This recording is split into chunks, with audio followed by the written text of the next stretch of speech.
Mula-mula. Okay. T. Music. Hi, this is Kenny G, and here's my new video called Silhouette, and I hope you like it. Nak cakap. Nak cakap macam mana? Tak sih.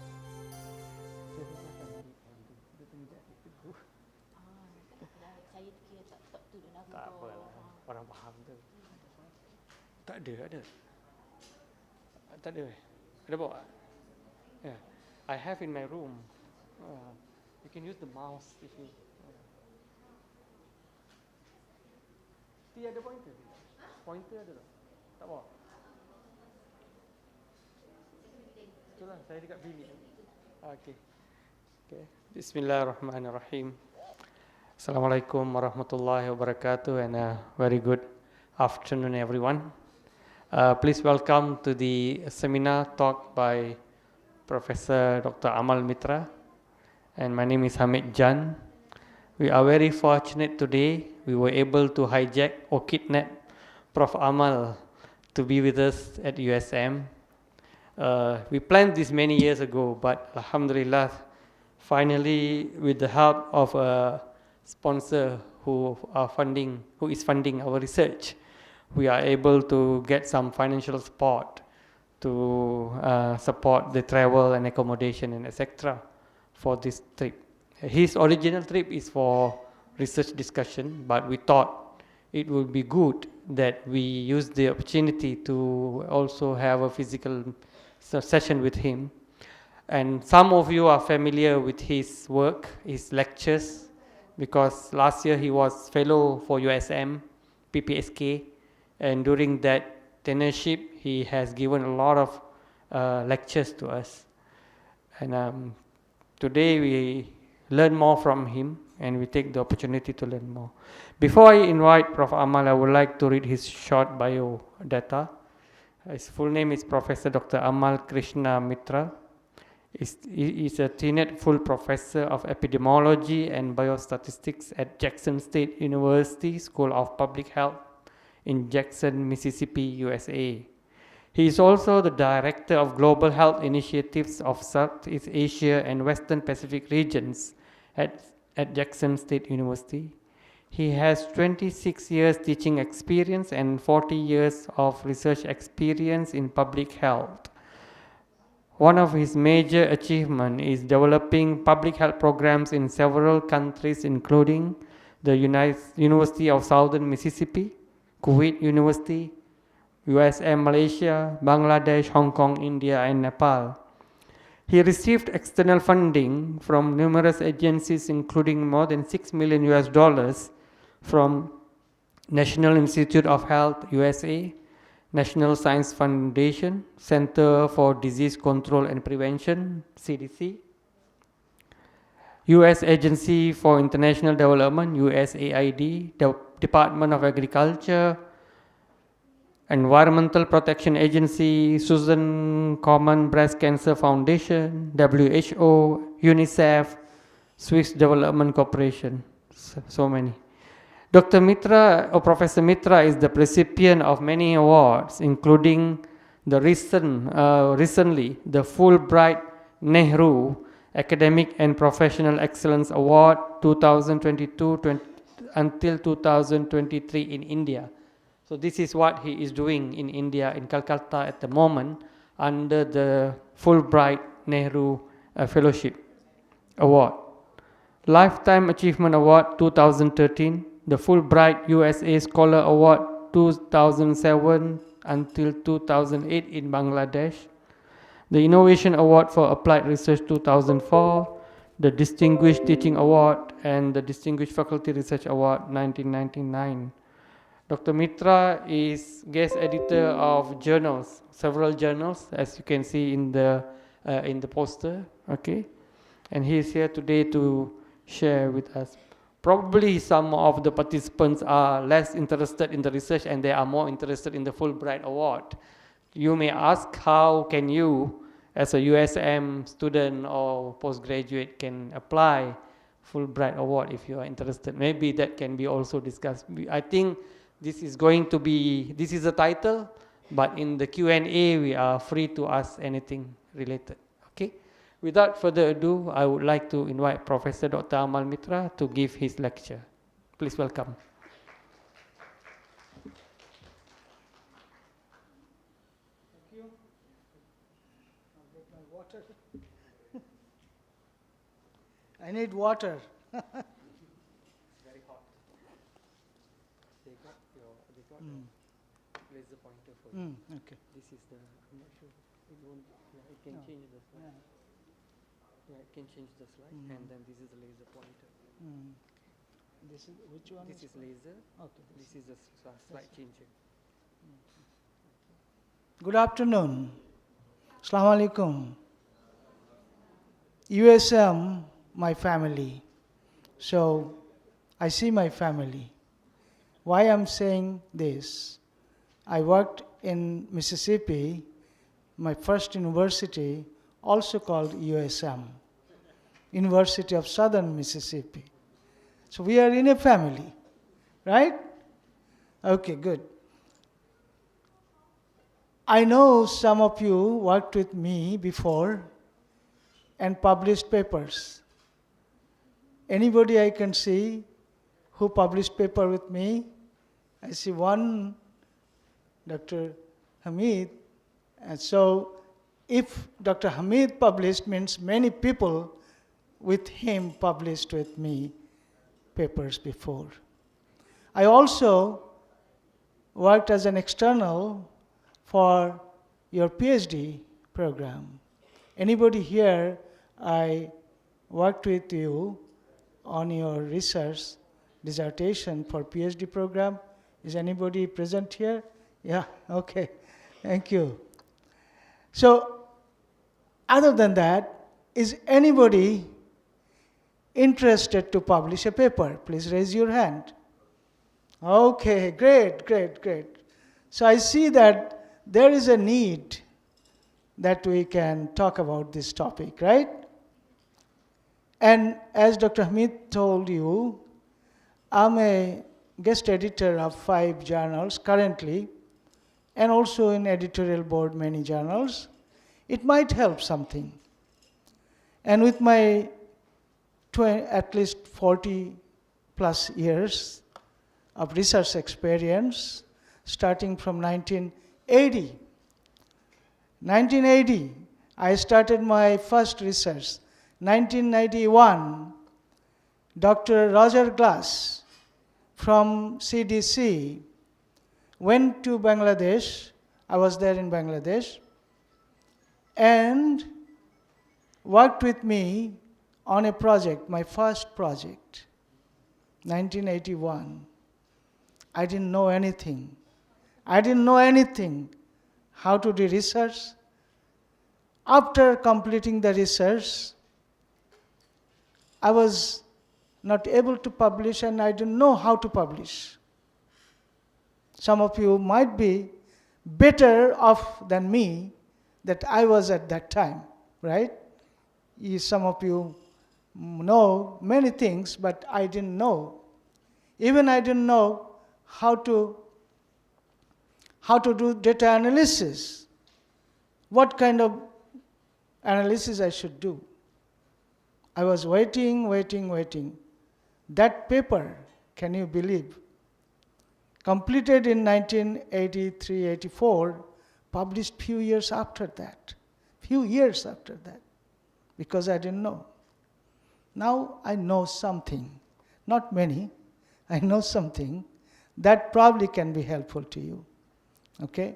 With that aim, let's hear what we can get out of this. So it's a journey. Is there anybody here who published your paper at the first attempt? You send the journal, you send the paper to a journal, and it's published. I want to see your hand. Good for you. Good for you. We can learn from him. Yeah. So that's very important. But many of us sometimes get frustrated. our papers get returned. Even now, after 40 years, my papers get returned. And with comments, that's possible. On the other hand, how quickly you get your paper published. Tell me your story, sir. Tell me, when you send the paper, how quickly it was published? How many months?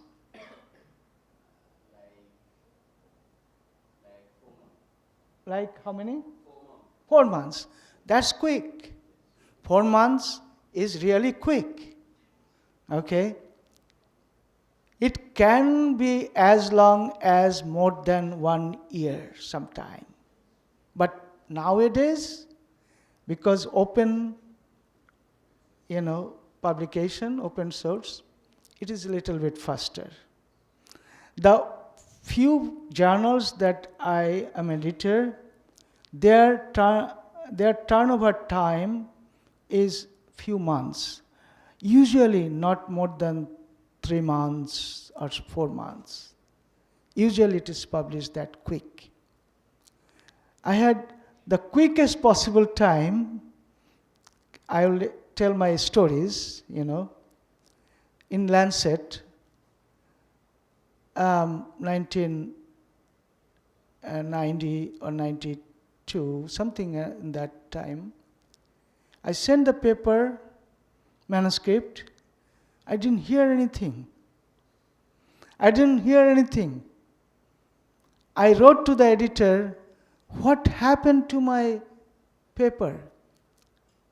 Return mail said, it's already published. How come? I didn't get any review, nothing. It's published, and Lancet publishes every week. So the time they got, within 15 days or so, it's published.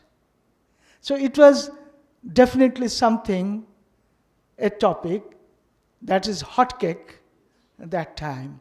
So hot cake can take less time. And believe me, journals like Lancet publishes very quickly.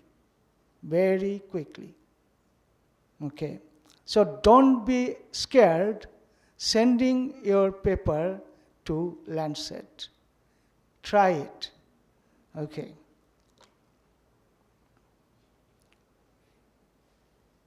So the journey can be really not easy for many people, but I'll try to help you.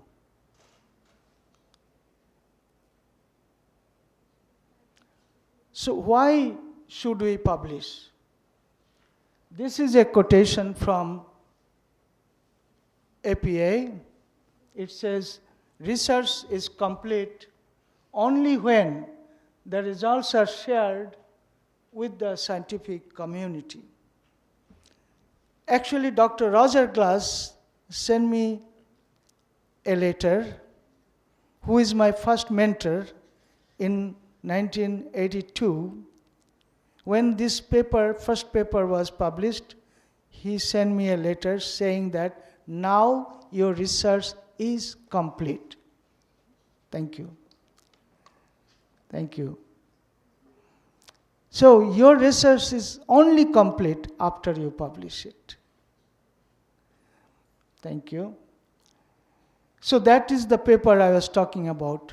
Validation of cause of death by verbal autopsy in rural Bangladesh. So in that paper, I was trying to find out why people are dying with dysentery, means blood dysentery, shigellosis.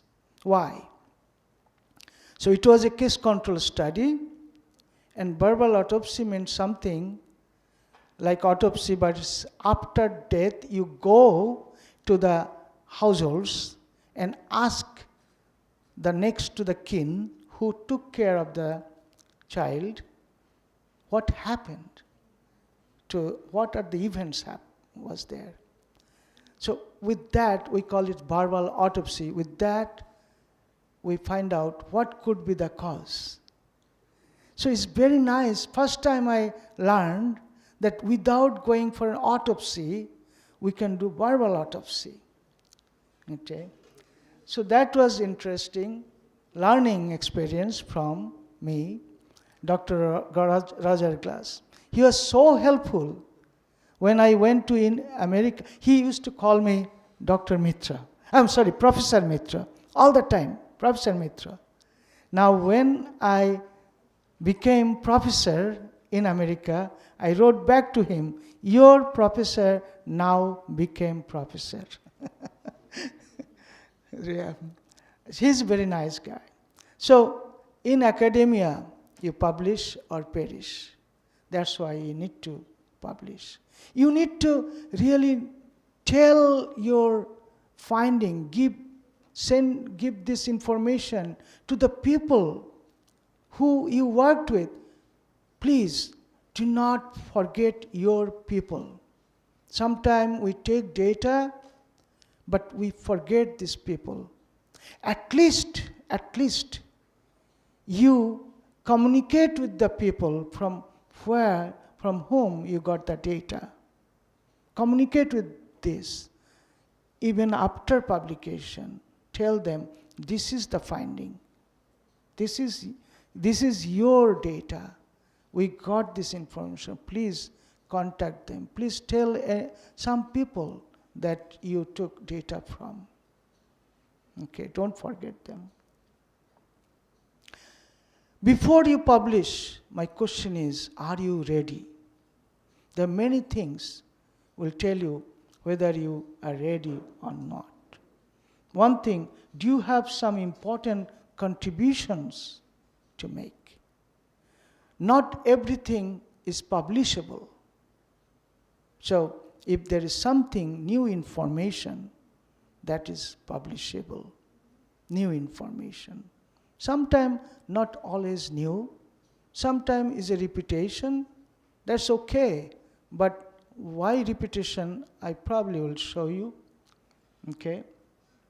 We call, is it novel, innovative? You'll hear this thing. I'll tell that again, how much novel is novel. Okay.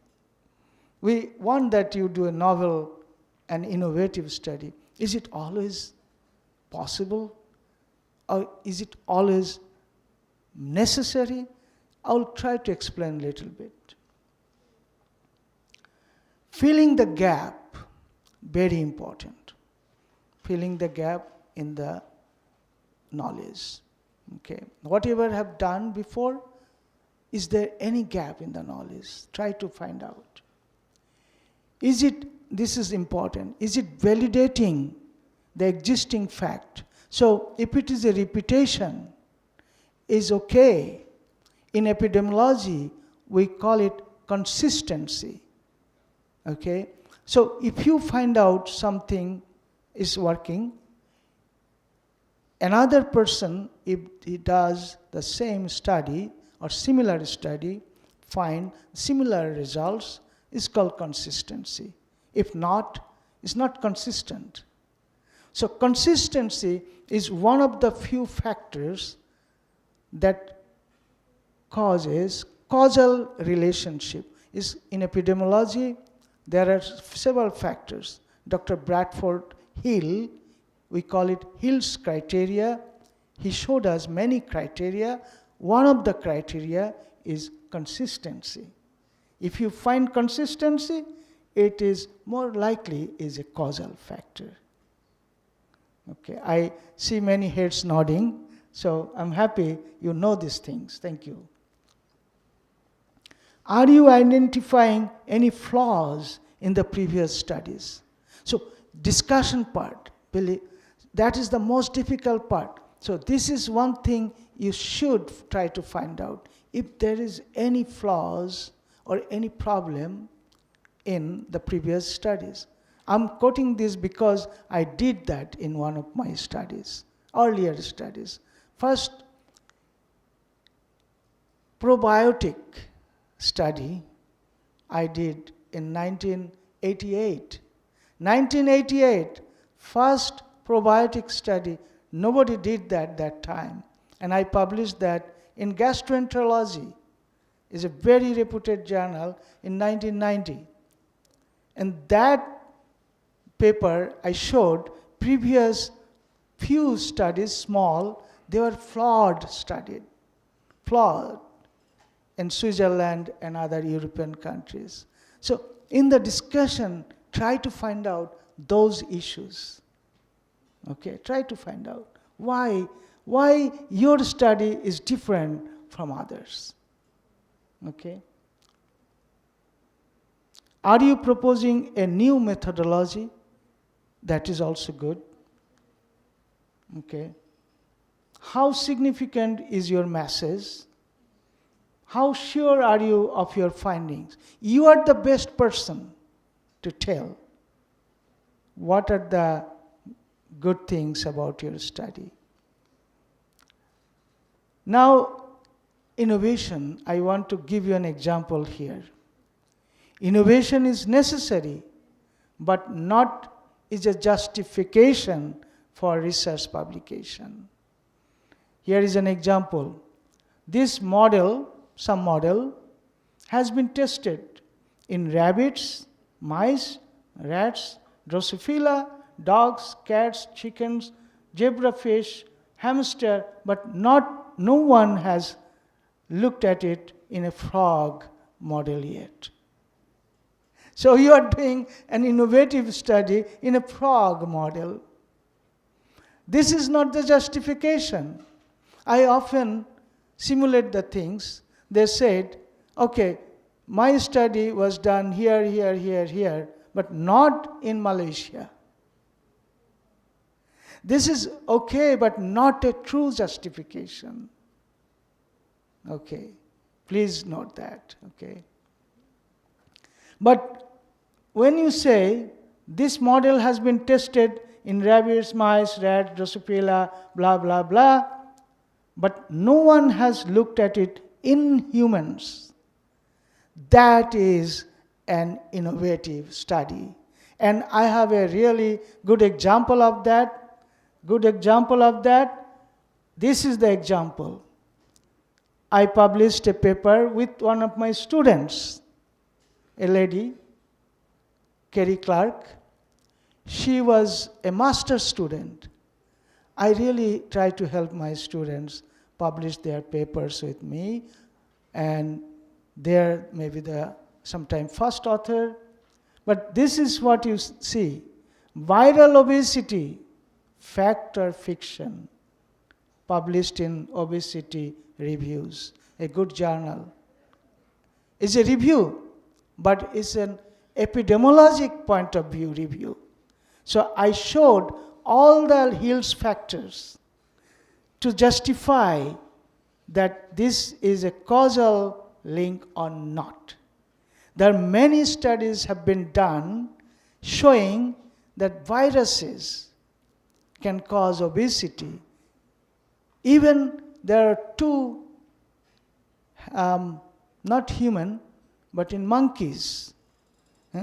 They did Indian studies that shows there adenovirus, which is found in nose. Normally, you find, there is an adenovirus outbreak very recently. You heard about that? Anyway, so that is a human virus. You can find it in your, normally it's a commensal in nose, but it can be sometime activated by adverse conditions, and it cause some problems. So that adenovirus can cause obesity. That is found even in some longitudinal studies, but we need more studies. So this is an example that most of the things were found in animal model, but not really in human studies. So if you do that, this is an open hypothesis for you. Open hypothesis for you. And I have some idea how you can test it. You can really do this kind of study. Very good study would be for Malaysia also, where obesity rate is high. Second thing, you need to select right journal. There are many articles are rejected just because they are not submitted in a proper journal. Make a short list of few journals after you have completed your first draft of the manuscript. Okay? That's my advice. Just make a few short list, and then also I will advise that you make a copy of the recent publications. Okay. How do you choose them? How do you choose a good journal? You see the statement of scope of the journal. You'll see under the author's information section. You see the speed of publication from the point of submission, how quickly it is published. Who are the readers? Is it local journal or international journal? What is the impact factor? This point I want to clarify a little bit more. Impact factor depends on sometime your university requirement. Some university like USM that I worked in Mississippi, impact factor they do by subject wise, like physics department. Their impact factor journals is different from public health impact factor journals. So if you are in a committee in your university, please advise that we should really do not a general impact factor, we can really do subject-wise or department-wise journal as impact factors. Open access option, not always bad, sometimes even it's good nowadays, okay? But you should be very careful about predatory journals. Do you or your colleagues know the journal? Do you recognize the editorial board? Can you easily contact the publisher? If not, is a problem. Is the journal clear about their peer review policy? How much the APC charge? How much is it high, low, or really can you afford it? Something you have to really check. Some publishers waive the fee in case of hardship or geographic locations, such as developing countries. Here is a list. You see from this list, New England Journal of Medicine, one of the topmost journals in health field. Their impact factor is over 74. Over 74. And they are free. There is no APC charge. Right? So APC charge is not always the main thing. Okay? Lancet, their impact factor is more than 60, but their charge is very high. So there is no really correlation between APC charge and the impact factor. Nature, 42.7, no APC charge. American Journal of Clinical Nutrition, AJCN, topmost journal in nutrition in USA, at least, 6.77 impact factor, but their rate is very low, APC charge. Journal of Nutrition, similar. They are actually similar group. They publish these two journals. Nutrition Research, another nutrition, I used many nutrition because Professor Hamid in the same field. Okay, so Nutrition Journal, 3.3 impact factor, but their APC is over 3,000. The one that I'm the editor, last one, a couple of them, MDPI, 5.4, quite good APC, their impact factor, but APC charge is quite high. But good thing is that as an editor and being in the editorial board, I welcome you to collaborate with me because I get two free publications every year. Okay, so if your field matches, then we can work together. Just an open offer, okay?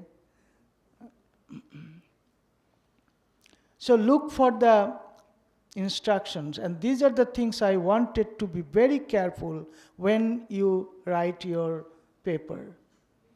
Get at least 1 or 2 recent publications and read them very carefully and follow each of the detail. This is really, I do it. I check their article, how they made the abstract. Is it structured or is it paragraph format? Like all the MDPI journals that I publish, those are paragraph format, not structured format.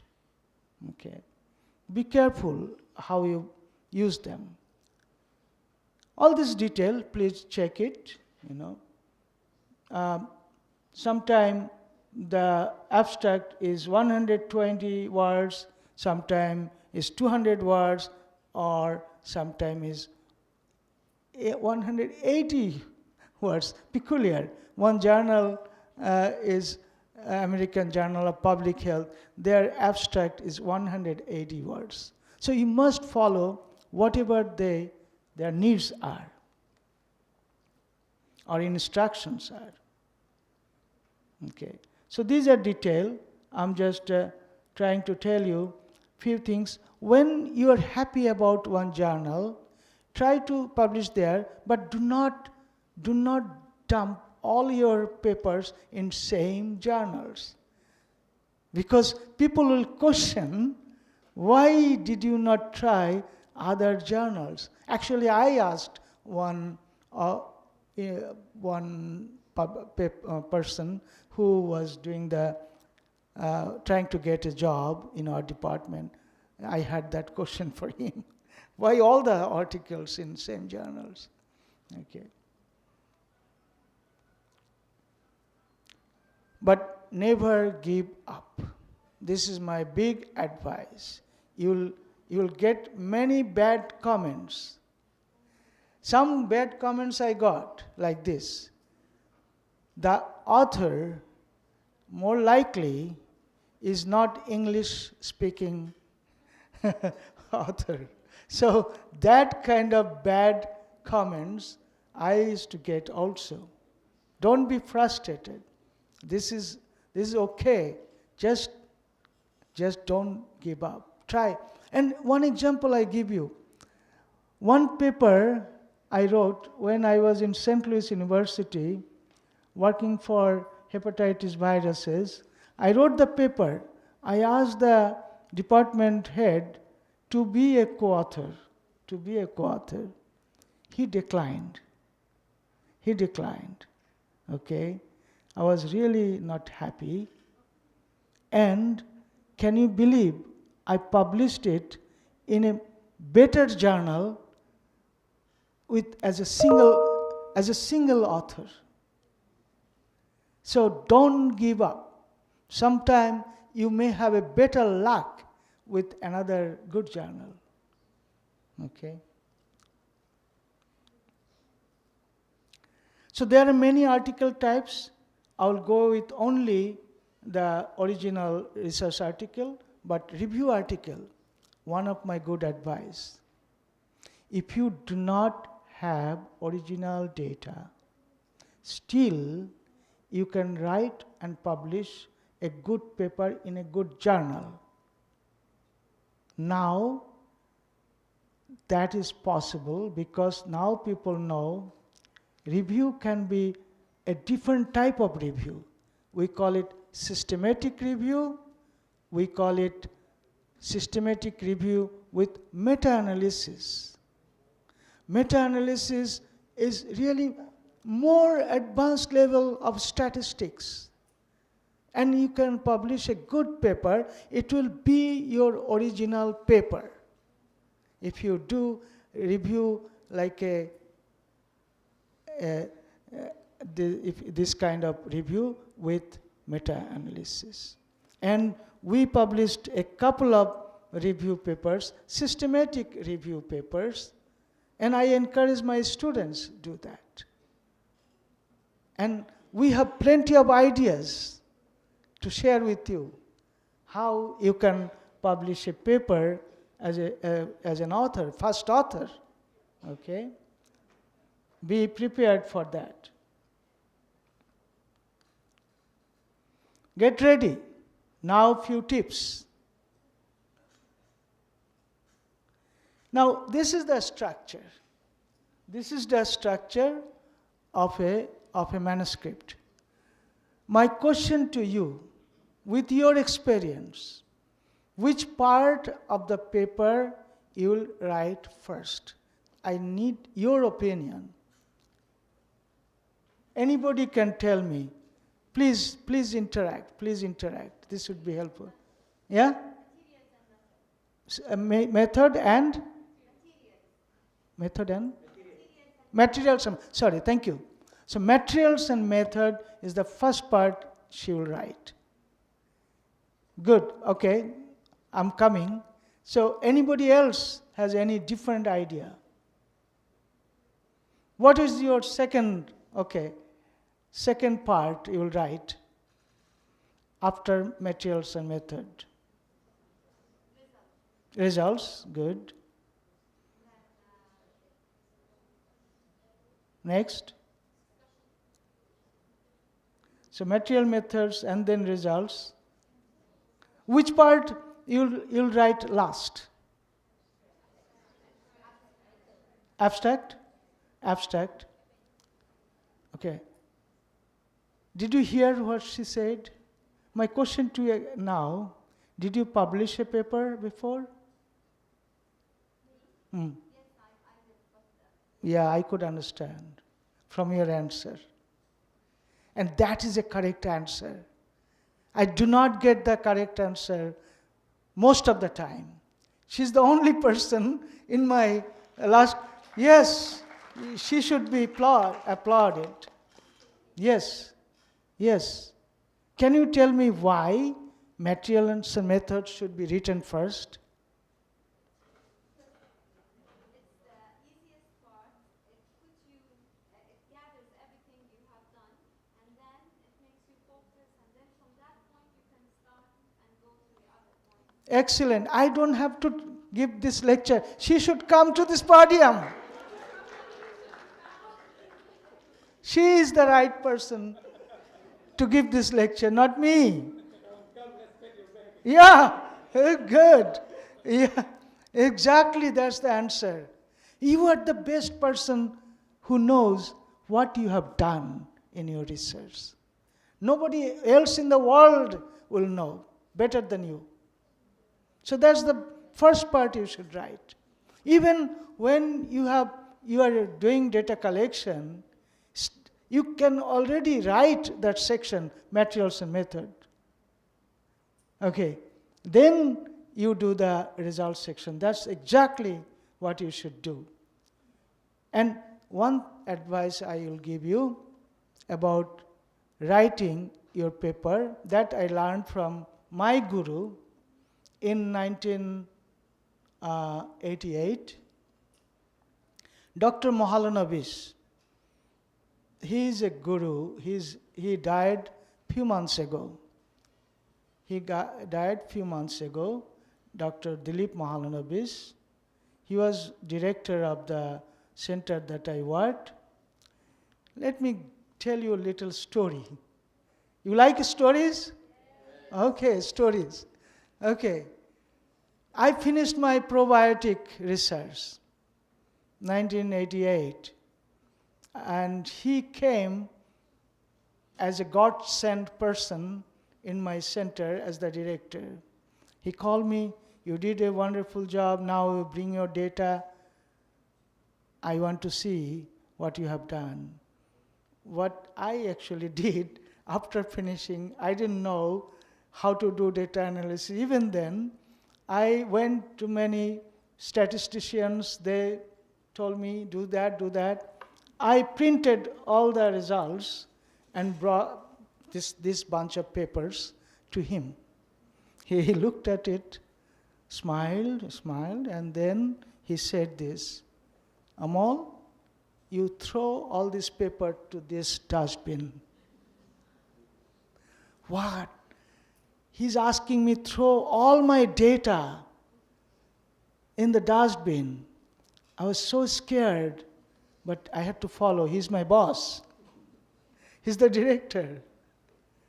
I threw it. Then he said, you started learning statistics. You started learning statistics from today. You have no fear. You just make few things for me. Some dummy tables. Construct some tables without data in it. How? You can select any journal, similar article, see how they constructed tables.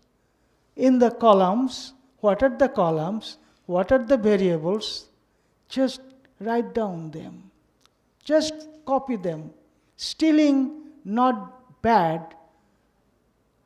Still is not bad until people cannot find out who stole it. Okay? So you can steal it from publications because publications are open. So you copy from there, make your dummy tables, no data. Okay? Also you can construct some figures, bar chart or whatever. Okay, biofluorine, my probiotic chart would be that big and control would be this big, smaller. Make those things. But your variables would be there. Name of the variables. That will tell you what type of statistics you will do. The variables and type of comparison will tell you. Whether you will do a t-test or chi-square or ANOVA, it will tell there. Another thing I tell people, do not memorize. I told you yesterday, yes, do not memorize. Whatever I'm telling you, whatever you learn, do not memorize. Just understand. Okay. So I have a lecture I'm not giving you here about statistics. What, when, and why. That I tell my students. You learn what test you will do, when you will do it, and why you will do it. And explain it in simple word. That's how you'll learn it. Thank you so much for this good information. What's your name? Chinda. Inda. Okay, you'll write me an email, please. You'll write me an email. Thank you. So, what is the most difficult part? What is the most difficult part of an article to write? Discussion. That's the most difficult part. Most difficult part is discussion. And I have an advice. Okay. Some people, some of the reviewers are like me when you send a paper. I'm 70 years old. Okay? So a 70-year-old person cannot read the whole thing one time. I have to go to the bathroom many times because I have prostatitis. Okay? Okay. So you write your manuscript in such a way that I can go to the bathroom, come back again, and see where I was there. That's my good advice. How you can do that? Tell me. How you can do that? Make subheadings. Use subheadings. I can read a part, go, and come back to read the next subheading. Use subheadings. Very important. Okay? Very important. Even in discussion, even in results, you can make subheadings. Okay? I don't know you have done it. Question?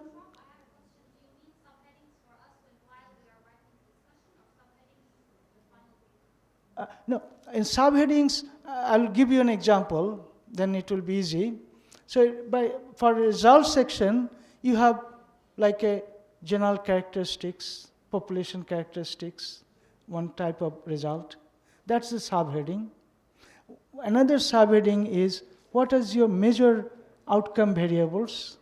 That is a subheading, right? For example, if your case is that effect of that milk product, so that would be your subheading, okay?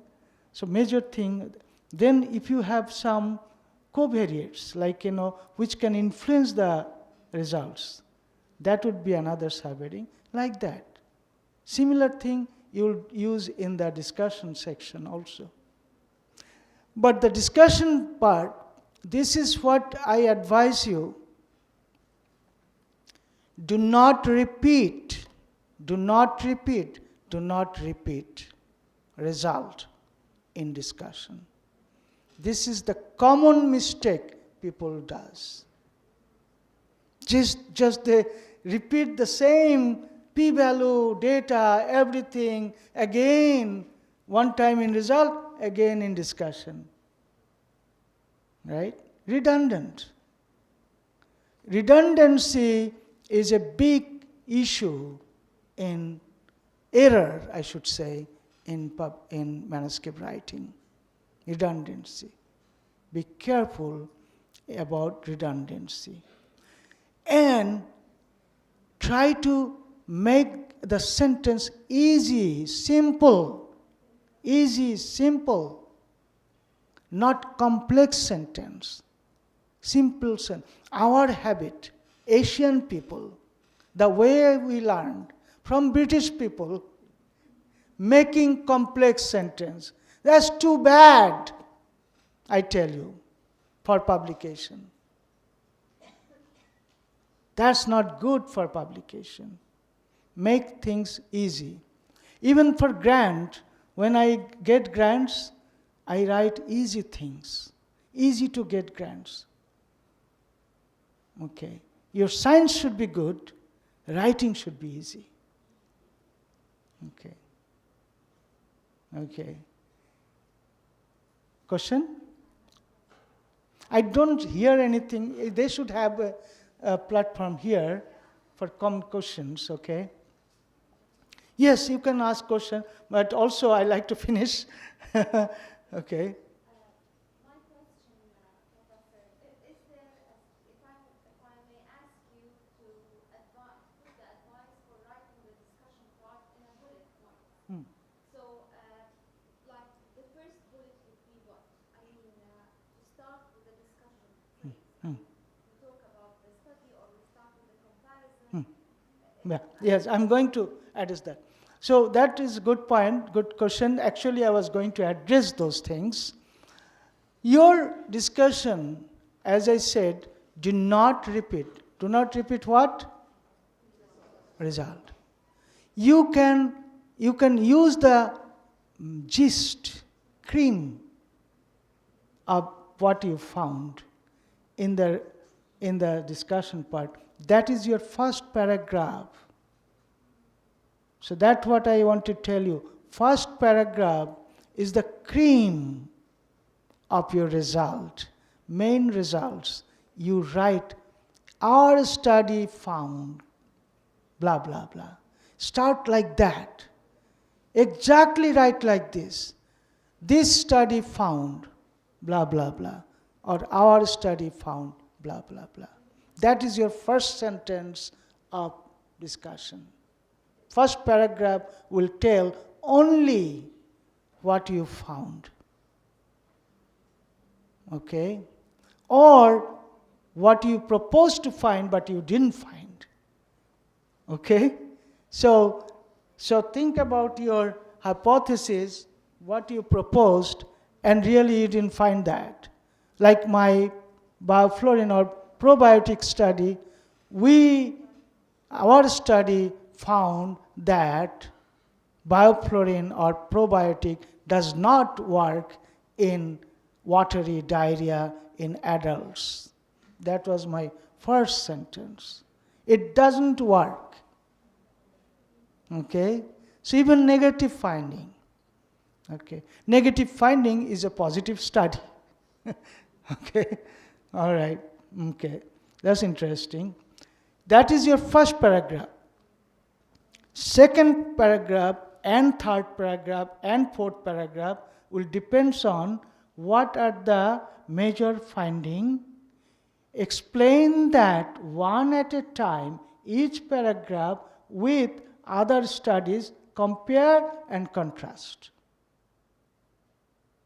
So if you have 3 things, 4 things, use those paragraphs for each of them separately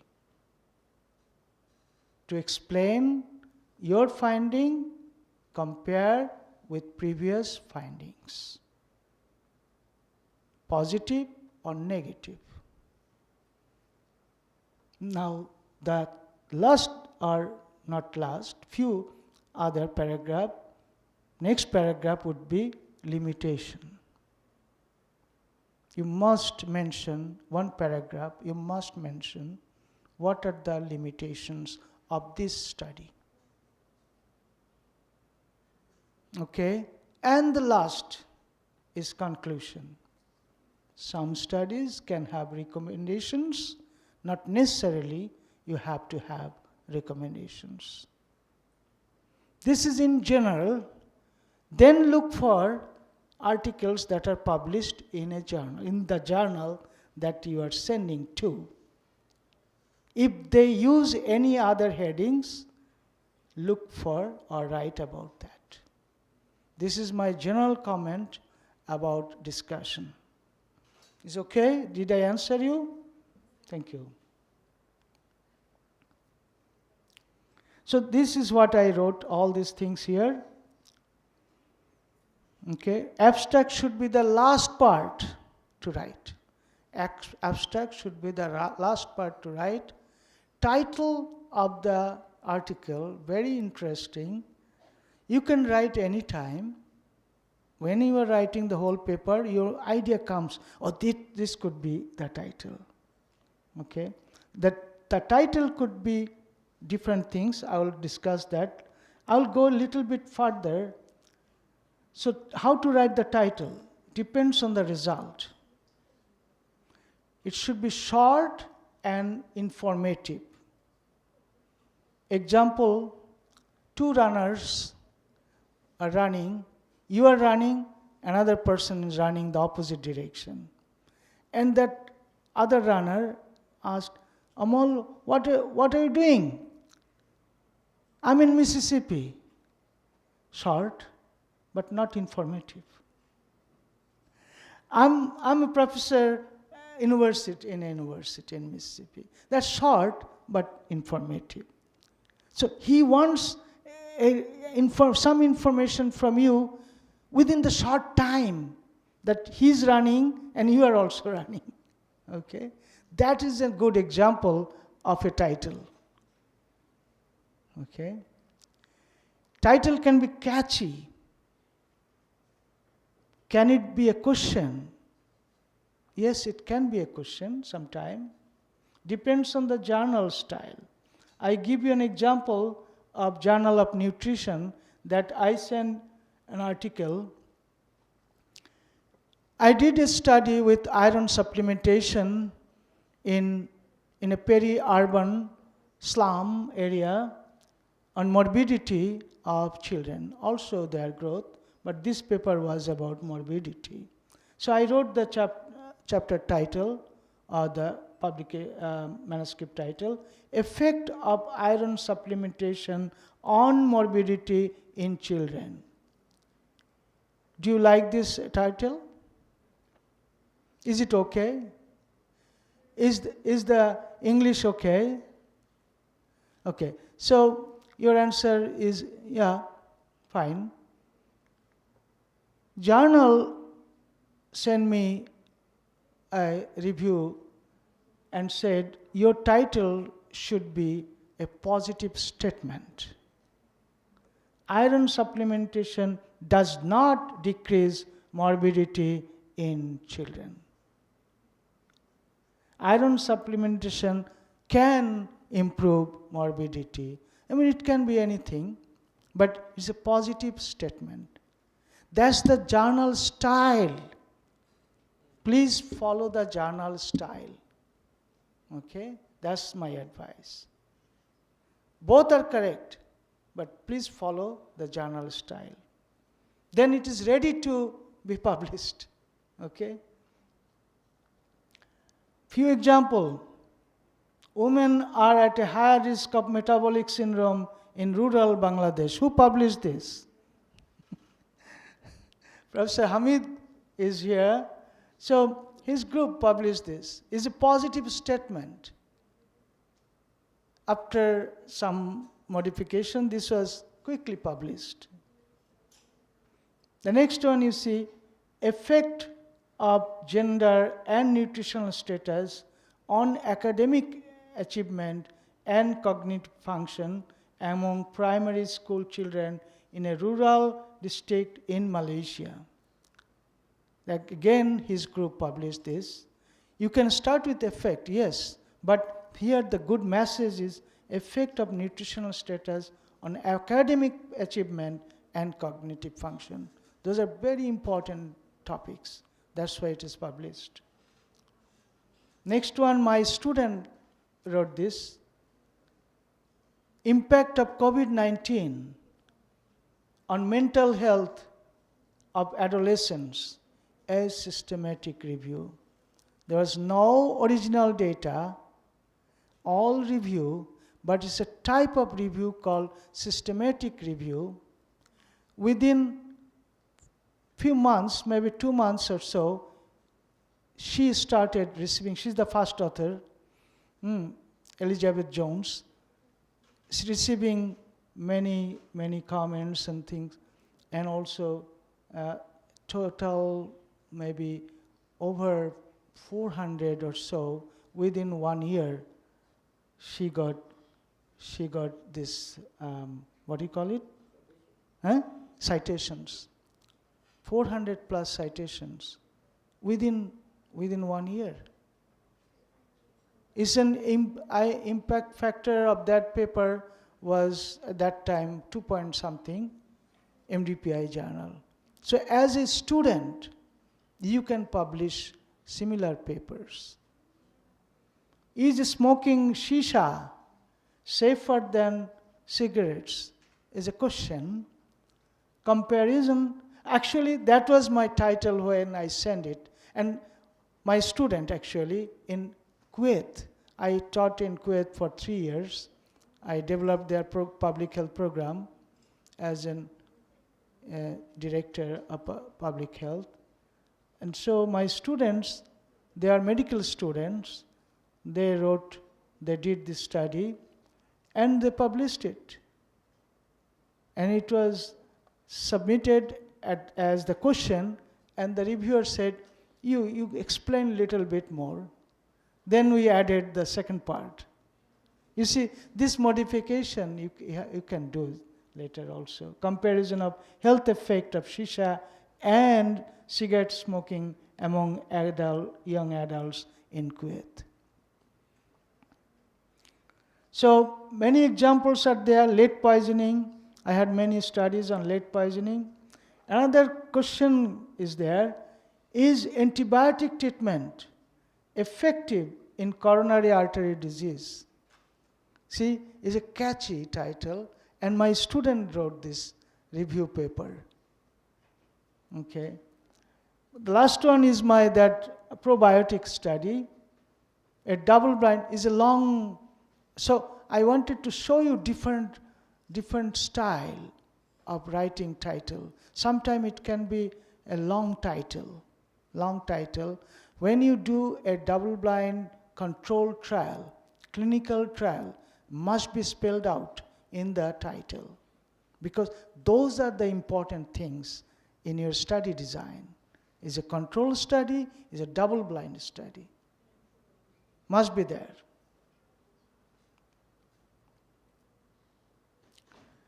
Tips, few tips. I am writing here 4 published titles and explaining why it is good or not good. First one is benefits of meditation for the nursing profession, a quantitative investigation. Now look at this, what I wrote is a description, describes the topic and the method, but is not particularly catchy. Next one is why mindful nurses make the best communicators. My impression is partly descriptive of the topic, but does not give any information about the study. Why mindful nurses make the best communicators? So there is catchy, but it's really not informative. Meditation gurus. What do you think about it? This title, Meditation Gurus. Huh? Yeah, it's short, but it's catchy, but not informative, right? Okay. It's catchy, but gives almost nothing about the article. But the last one, you see, Nurses on the Move is catchy. A quantitative report on how meditation can improve nurse performance explains. So that last one is the best title.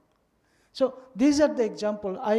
You'll have this PowerPoint, and you'll have all this information, okay, to follow.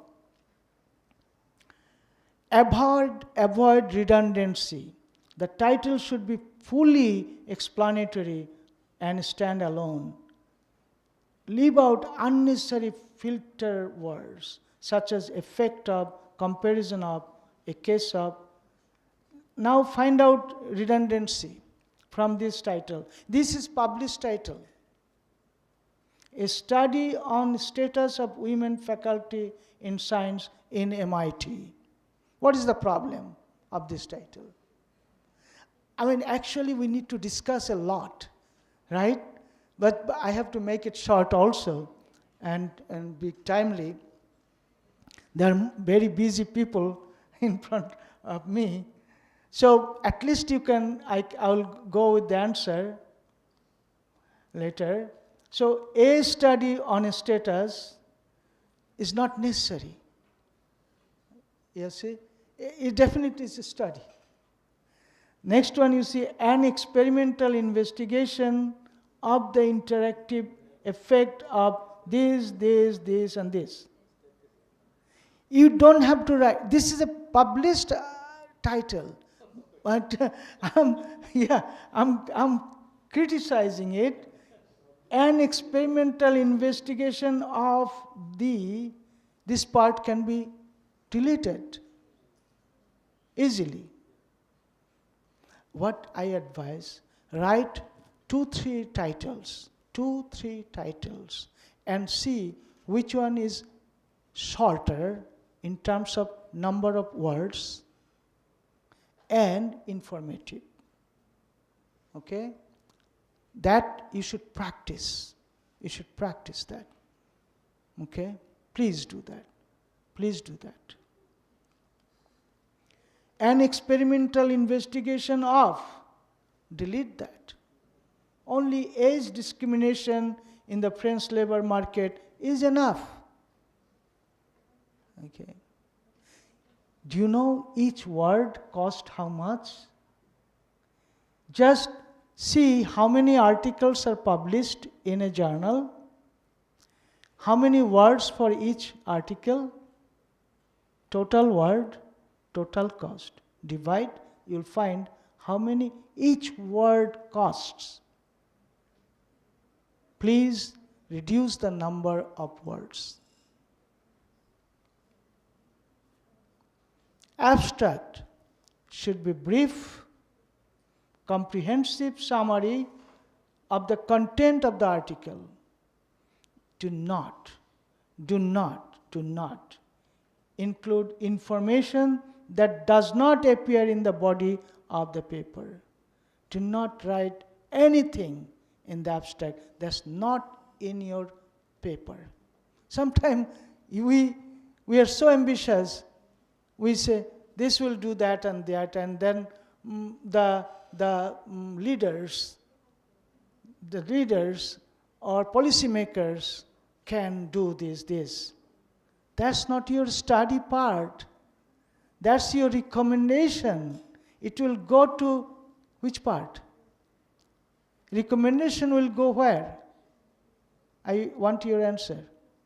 Recommendation that policymakers may use these results to do this. Where does it go? After the discussion, at the end of the discussion. Okay? Not in the abstract. Never in the abstract. Okay?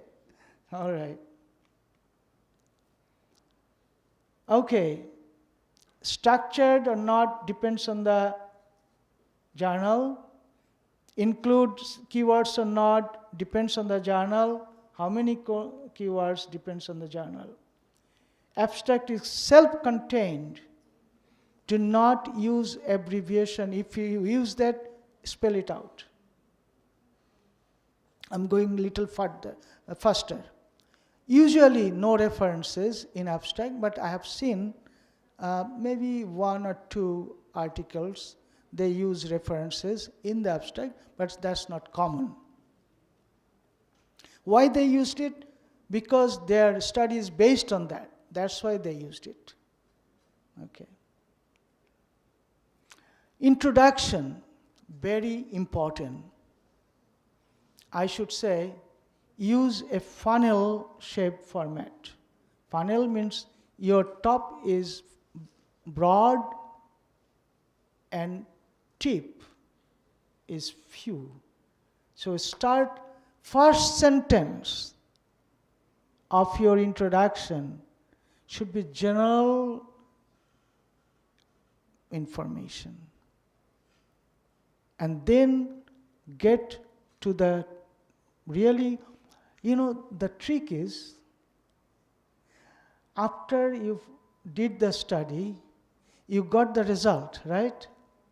You will try to focus in your introduction the result at the end of the introduction. So your end of the introduction will really focus on what you found in your paper. So you start with general statement, gradually go, narrow down the focus with references. Try to find a gap and say this was the objective. So few things about introduction: broad base, broad starting point. Gradually go to the focus, provide information, references, find out the gap in the knowledge, write down the objectives. Okay? Don't be too ambitious in the objectives, meaning do not use many objectives. Okay? Usually, I do not go more than 3. 1, 2, better for a paper. For a research, yes, you can have many. For a paper, focused, only 1 is better, maybe 2.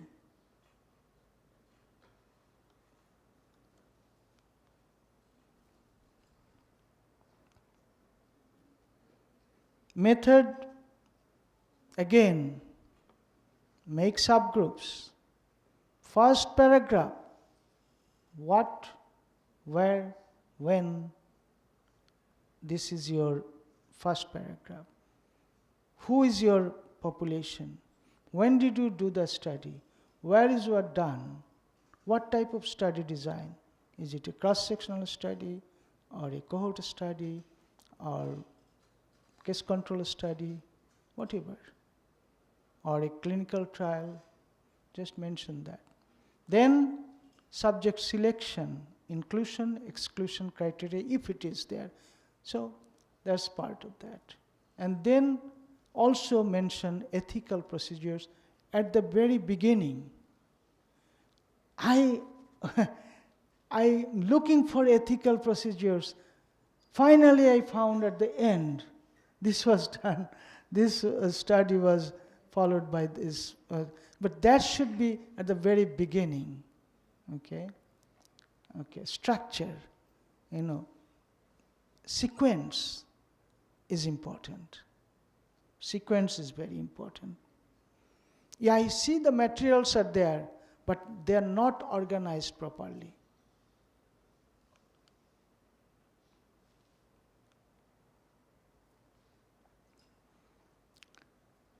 All the data collection procedure, questionnaire, describe the questionnaire contents, at least the items of the questionnaires. Because your analysis will depend on the questions of the items or variables. Okay. If you just tell, I did ANOVA, based on what? Why did you do that? Is there any knowledge of the reader about your variables? And define special terms. Okay. Monitoring, if it is a especially clinical trial or community-based study, you mention about monitoring. Statistical method, you must mention how you did the sample size. Okay. And what type of study, what type of statistics you used. Results, important. Always I tell you, first paragraph of result. How many samples, any dropout, reasons for dropout. If possible, I mentioned this to you yesterday, that if possible, compare the subjects included and excluded.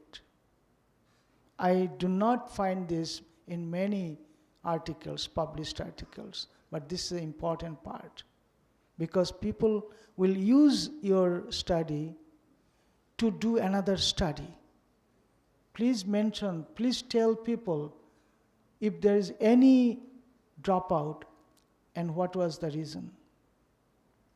Use subgroups, demographics, major outcome variables, all these are subgroups. Mention important findings from the table and the figure. You don't write everything from table and figure in the result. Readers can read your tables, and each table and figure should be self-explanatory. Do not refer, okay, I recently found a table with many abbreviations in the variable AZ, A2, 15, something like this. What does it mean? I don't know, but then I'm looking for those things. I then mention, okay, at least mention this in the footnote. What are the abbreviations?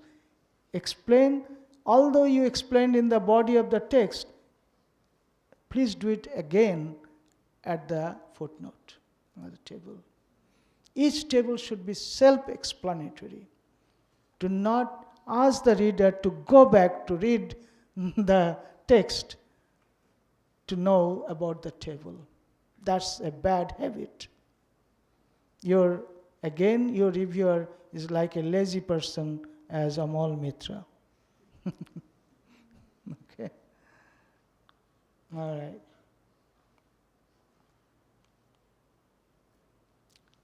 Discussion, I already mentioned. I can probably skip it because I already answered you and mentioned about this. Very important. Do not repeat. the results, that's important. Okay? Use subheadings. Any recommendation can be at the end. Avoid redundancy. Very common problem. A total of 68 participants participated. Delete the redundancy. The underlined part is redundancy. We do not need a total of 68. So beginning sentence with a number is wrong. So we start with the number. 68 participants were there in the study. Enough. 4 different groups saw. 4, they're all different. So 4 groups, absolutely necessary, essential. Don't need it. Just it is essential. Has been previously found. Is found means it's actually previously, right? Okay, small in size. Actually, size is either small or large. You don't have to write small in size. Completely unanimous. What is in completely unanimous? What is that? Okay. Summarize briefly. Okay. Summarized is summarized. Period of time. We do this mistake. It's time, not period of time. Okay? Huh? Oh, previous slide. Okay. Normally the reason that we put like a total of 68 is to avoid putting numbers after the... Right. Do you have any other suggestions? Right. So a total of, this is really, sometime I should say, you'll avoid that, I'll write 68 participants. Start with not the number, spell it out. Yeah, 60, SIXTY, 68 participants. But we do this mistake many often. As a reviewer, actually, they catch these things. Okay. So if we review, we don't catch, because we do the same. Active voice rather than passive voice. I wrote what is the poor sentence and what is better sentence. You follow this, okay? This is my paper. When I sent it first time, it was poor writing. I wrote diarrhea incidence was not reduced by long-term supplementation of iron. Reviewers told me to write this way. Long-term iron supplementation did not reduce diarrhea incidence. Use direct voice, not indirect voice. But next one is from another paper. Carbon dioxide was consumed by the plant. The plant consumed carbon dioxide. Okay? So direct and... You see, we know these are correct English, but not correct for publication. Okay. Avoid we. Avoid, but not always. I said avoid, but not always. Okay? Example. Use impersonal form of expression. Example, the investigators observed instead of we observed. The other one is, we usually classify bird song on the basis of frequency. Who are these we? Is the we researchers usually, okay? So try to do avoid first person. Avoid first person. Wordiness, as I said before, make it short. The present study, you can write this study. Instead of 3 words, now it's 2 words. For the purpose of, for or to. Just 1 word is enough there. At the present time, we can write now. There are 4 words shortened to 1 word. Based on the fact that Because there were several students who completed the questionnaire. This is a common sentence that we write, correct? But you can make it several students completed there. You don't have to write there, where, okay? Last few slides, author's contribution. Now it is necessary to write the author's contribution, who did what, okay? Who did concept and design, conduct of the study, data analysis, write-up, review, all these things. Should the boss be an author? Dr. Hamid? You are next to him, so he cannot answer. Okay. Should the lab support people be authors? Actually, this happened to me. That's why I'm telling this. You know, that we paid for all the lab tests, and the boss of the lab wanted to be the author. Okay? You cannot do both. Either if he's an author, you do not have to pay lab fees because one person is covering his time. So, question. Data collectors should be authors? It depends, you know. I asked this same question in my COVID study in Kolkata this last month. I asked this question. 2 doctors collected data, and the boss said, yes, you give them as a co-authorship.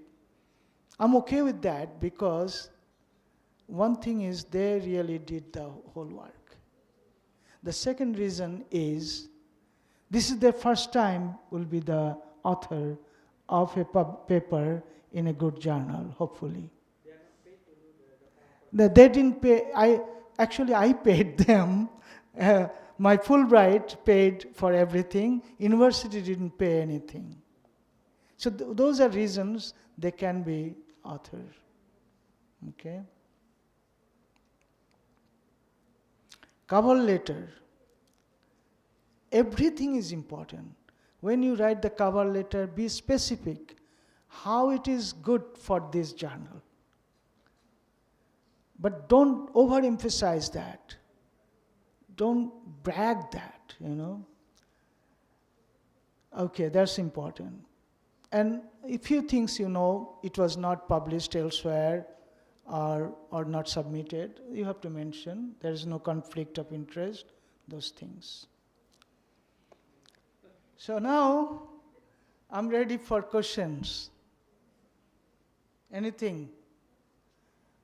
Is it, my question to you, is it helpful? Very helpful? Okay, I think I will send you, Professor Hamid will send a copy. If we have their names, you decide. Yeah, you can.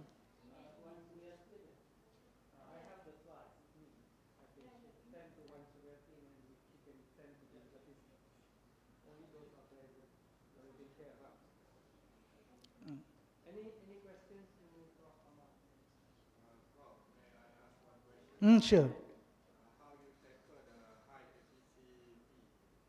High? High APC charge. How you tackle that? That's a tough question. Okay. You know, a selfish way of tackling this, selfish way, is that although I do not need any papers for myself, I have over 150. So, but to help you would be, if I am a co-author of the article, then I get 2 articles published free. Okay, every year. So that is one way I can handle that. Second other way is you apply that you request for waiver, okay? And for the developing countries, they waive it. Not always, they waive it. Okay? Well, very good question. So, so other thing is you can also do, if you really do not get really help from anything, anywhere, try another journal where the APC charge is low. But your science is important. If your science is really important, we can always help. Yeah.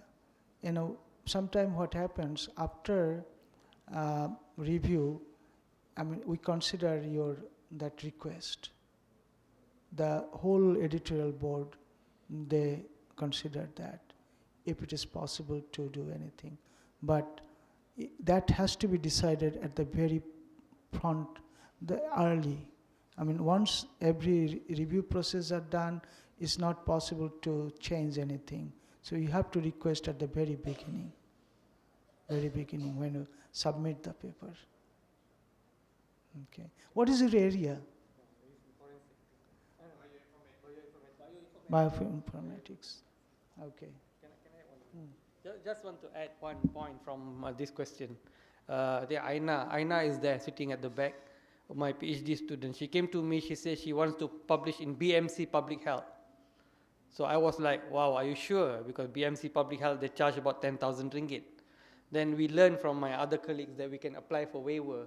But what you need to do is you need to get a cover letter signed by the dean to confirm that you memang tak ada duit, you have no money.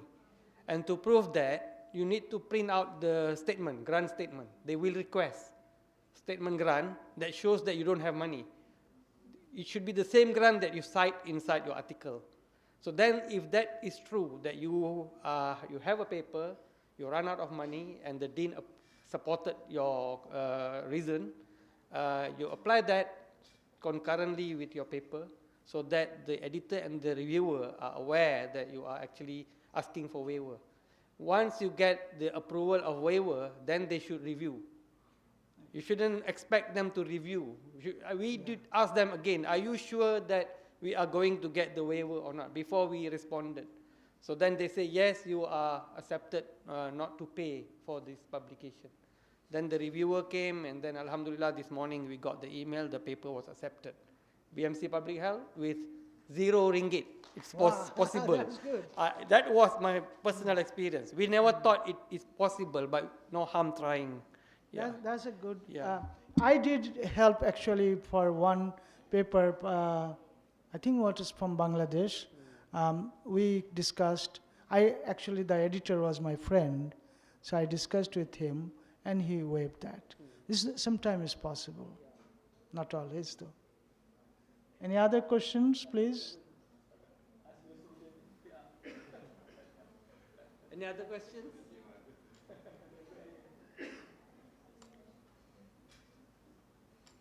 How many of you are trying to publish within next 1 year? Yeah, there are many hands up, I'm so happy seeing them here, listening to my paper talk. We are going, any more questions? There's one there. Okay. Yes, please proceed. Come here. You can use the mic.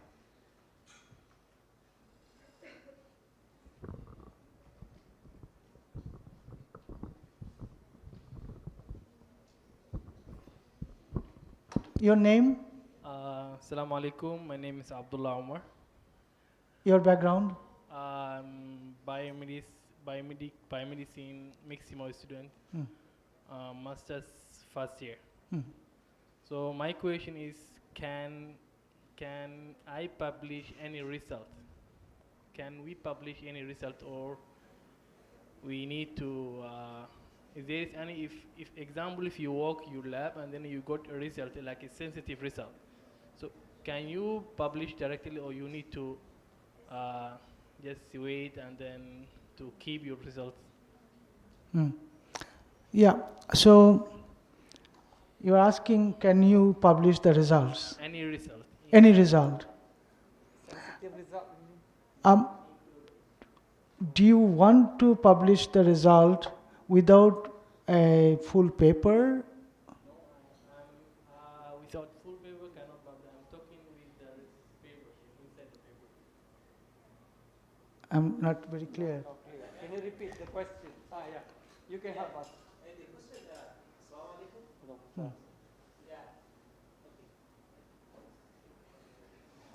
You know, Because the question was not clear. our, My name is Musa Isa. Yeah, PhD student. From biomedicine. His question is about, for example, now in your research, you have like 3 or 4 objectives, and you achieve 2. Then can you publish a paper from the 2 you achieved, or you wait until you finish completely? good question. So, yes, answer is yes, and you should. But depends on, again, if you are doing a PhD work, especially PhD work, that I wanted to share when I was actually PhD student, I wanted to share my findings immediately because that's a very important finding. So I talked with my mentor. What we did, we wrote a letter to the editor, not a full paper, in Lancet. So it was published in Lancet that vitamin A can be found in the urine. Vitamin A is fat-soluble vitamin. Normally you don't get it in water. But we got, and that is first time we found that yes, when children are very sick, in acute stage of the disease, you can find it, they are excreted in the urine. That's an excellent finding. But we cannot wait for some other people find it. So we immediately send a letter to the editor of Lancet. They published it immediately. So it's important that yes, you can publish it. Yeah, but sometime you can also mention preliminary study. Okay? So people will understand you didn't complete your study. You did a preliminary study to report this. Very important. You can do that and you should do that. Another thing in this connection I should say, there are certain journals, they publish hypotheses. Yeah, really. Yeah, and one journal name is Hypothesis. So you can really publish your hypothesis, but don't try that many times because your hypothesis will be stolen by another person and they will do the study.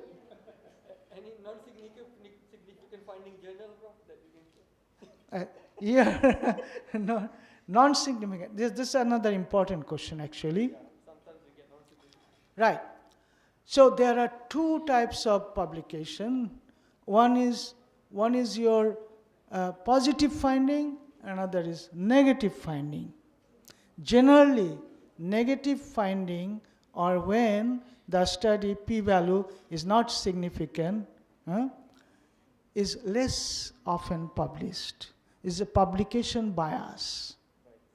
Publication bias that people often do not publish negative results.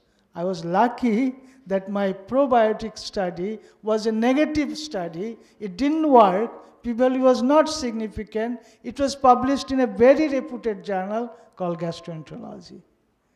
My colleagues said, why you are trying gastroenterology? Try a local journal. I was lucky because the study design was good. If study design is good, double-blind control trial, first time ever probiotics, even though it's negative study, first time result was published. Yeah, but that's an important question. Yeah.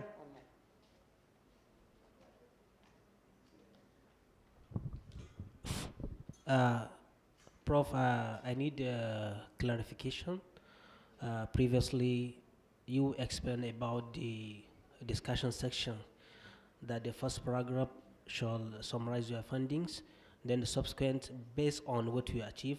For example, this one, then you correlate with other findings, subsequently like that. Now, for example, I have maybe achieved 3. Now, the first paragraph will contain the summary of all the 3, Right. or one after the other. Right. Because most what I normally does is for the first paragraph, I will take one objective that I achieve, discuss it, then correlate with other findings. No. Second one like that, I third understand. one like that. I Now, understand. okay. I understand. My point is, I do, the way I do, 3 findings positive first paragraph, all in first paragraph. Then each of them you explain in subsequent paragraphs, one at a time. Okay? And compare with other people's work. So people will really know what exactly you found. Sometime you can also mention, our hypothesis was this, we was not able to prove our hypothesis. You can also mention that in first paragraph. So first paragraph, people want to know exactly what your result is. Okay? And then explain why your result was comparable or similar to another study or several studies, local and international. Okay? You can compare both of them. So if you study in Malaysia, compare with local other studies, and then also go beyond local areas to compare them. It can be similar, it can be not similar. If not similar, you can explain, okay, the study design was not similar, or something, why it was not similar. Okay? All right, thank you. Good question. Any more? Oh, yeah, Hilda. Or you can go to the mic.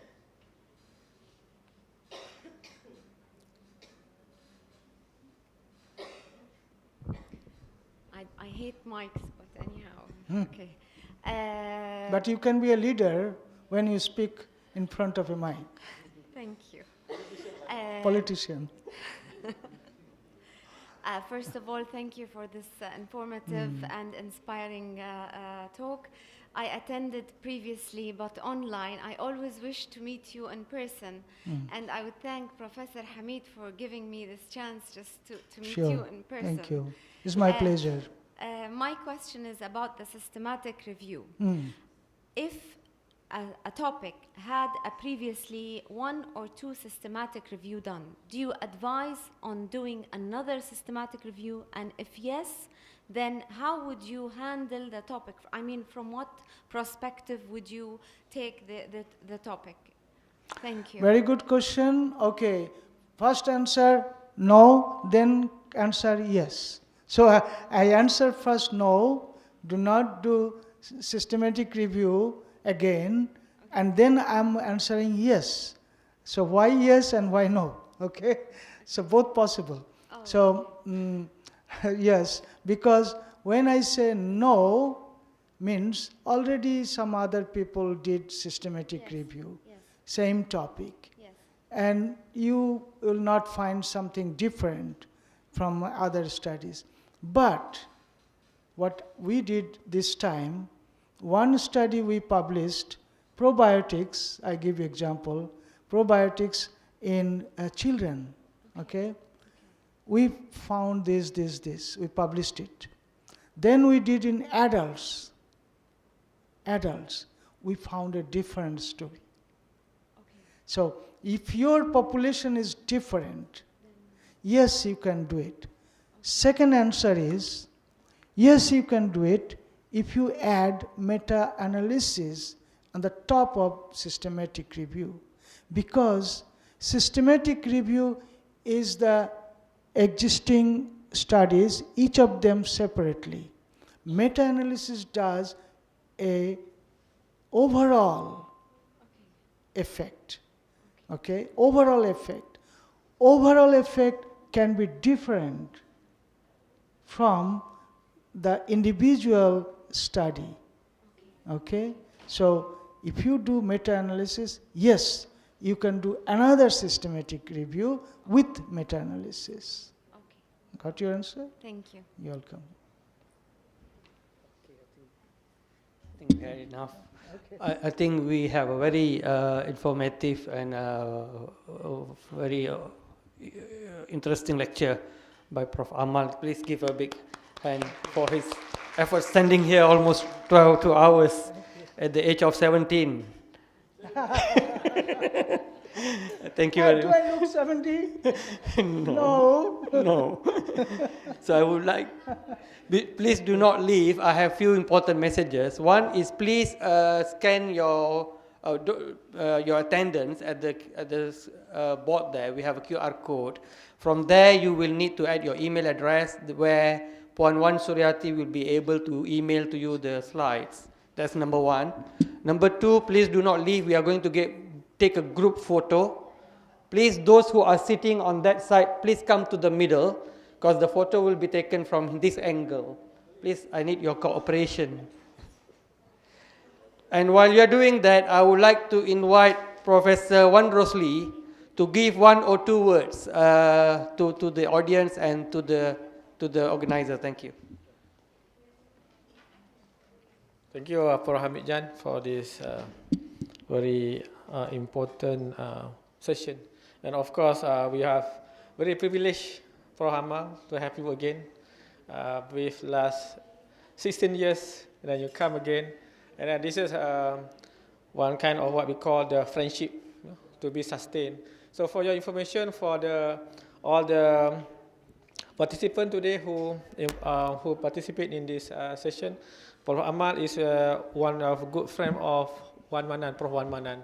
So they have engaged with various type of what we call research collaboration before this, and then this kind of sustainability kind of effort. Yeah? So maybe we can also learn and how we sustain the friendship, and then not only doing research, maybe after this, more than that we can do together, not only on the publication, but also on the other matters as well. So I think this kind of engagement very fruitful for all, I think. And then I see that many students benefit from you, and also not forgetting our lecturer also already successful in publishing in Q1, Q2, and then we hope more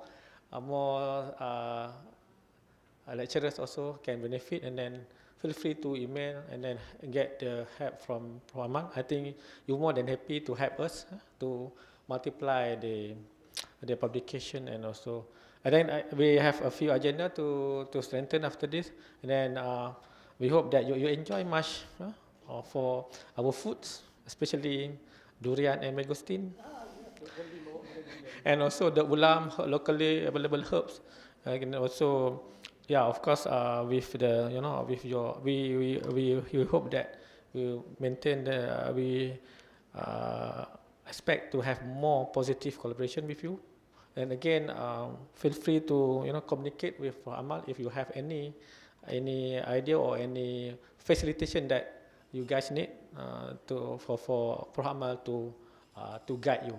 I think that's all. Once again, thank you very much for your presence. Thank you.